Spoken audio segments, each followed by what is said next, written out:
Олардың тұрағы құпия, қандай операция өткізетіндері де, ертеңгі жорықтары да жасырын.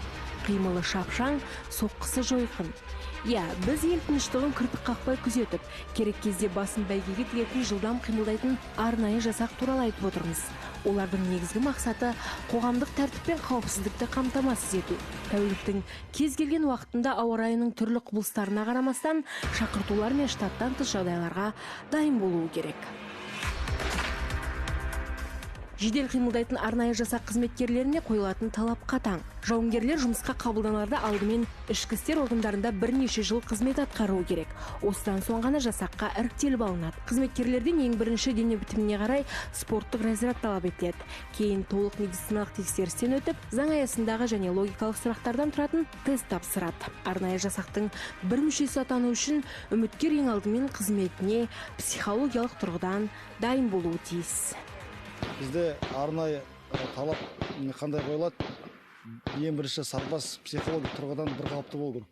Өйткені психологиялық тұрғыдан бір қалыпты болмаса, бізде жұмыс кішкене қиындау болған соң, бізде күнде жаңағы айтқанда нагрузка болады.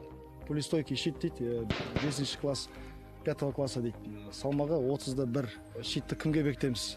Кішкене салмағы үлкендеу сарбазға бекітеміз. Ұстау уақыты 2 сағат. 2 сағат. Мұнда өзінің жаңағы фонарлары бар.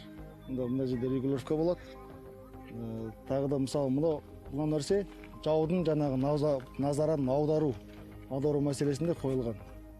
Мысалы өйткені көп жағдайда жаулар жаңағы жұмыс жасаған кезде олар ортаға атады. Мына шын айтатын болсақ, ол да броньнан жасалған, полистойкий, оқ өтпейді.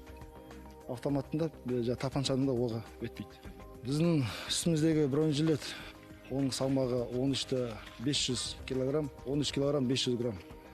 Оның жаңағы сарбаз онымен 2 сағат уақыт жүру керек.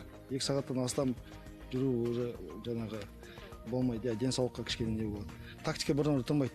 Тактика жыл сайын, ай сайын ауысып тұрады. Сол үшін біз де жаңағы барып, біздің жаңағы инструктор мырзалар оқиды, білімімізді арттамыз. Сондықтан бізде бір тактикада, атыста, даярлықта бірін тұрмайды. Сондықтан бізде жаңа полигон деген нәрсе көп болады.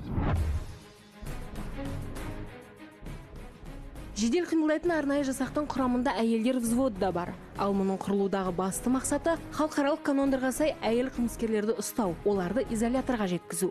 Қоғамдық тыныштықты сақтау үшін бел жазбай қызмет етіп жүргендердің арасында отбасының ұйқысы болған аналар да бар. Ішкі істер органдарына 2007 жылдан бастап жұмыс атқарғанмын. 2019 жылдан бастап жылдам қимылдайтын арна жасақ бөлімінде жұмыс істеймін. Осы жұмысқа менің әкем 2007 жылы алып келген. Әкем оған қарсы болмай маған көмектесті. Бұның ешқандай қиыншылығы жоқ. Ер балалармен бірге жұмыс жасаймыз. Ұрыс керістерге ұстауға бірге шығамыз. Ел тыныштығы мен тұтастығынан нұқсан келтіргісі келетіндер түрлі құйтырқы әрекеттерге барады. Ал арнайы жасақ жауынгерлері оларға кесе көлденең тұрып, психологиясын тереңнен зерттей алуы керек. Олар халық артқан сенім мүддесінен шығып, ерліктің жоғары үлгісін көрсетіп келе жатқан қауіпсіздік қалқаны. Сондықтан да олар үнемі үйде де, түзде де сақ.